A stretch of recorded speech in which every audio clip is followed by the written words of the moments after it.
வணக்கம். 8ஆம் வகுப்பு இயல் 2 மொழியோடு விளையாடுங்கிற பகுதியில் உரிய வினைமுற்றுகளை கொண்டு கட்டங்களை நிரப்புகன்னு கொடுத்துருக்காங்க.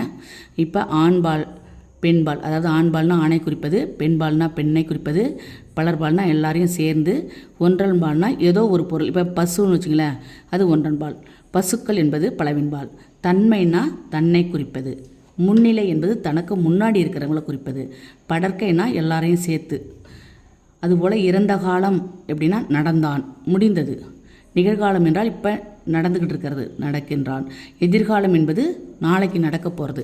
இதில் இப்போ இந்த நடங்கிற வேர்ச்சொல் கொடுத்துருக்காங்க. இப்போ இந்த வேர்ச்சொல்லை என்ன செய்யணும், நம்ம வினைமுற்றா மாற்றணும். இப்போ ஆண்பாலில் நடக்கிறான், அதுபோல் நடக்கிறாள், நடக்கிறார்கள் பலர்பாலுக்கு. ஒன்றன்பாலுக்கு நடந்தது, பலவின்பாலுக்கு நடந்தன, தன்மைக்கு நடக்கிறேன், முன்னிலைக்கு நடக்கிறாய், படற்கைக்கு நடந்தது. அப்போ இறந்த காலம்னா நடந்தான், நிகழ்காலம் என்றால் நடக்கின்றான், எதிர்காலம் என்பது நடப்பான் என்று அவங்களே கொடுத்துருக்காங்க. அதுபோல் உன் என்ற வேர்ச்சொல்லை வினைமுற்றாக மாற்றணும்.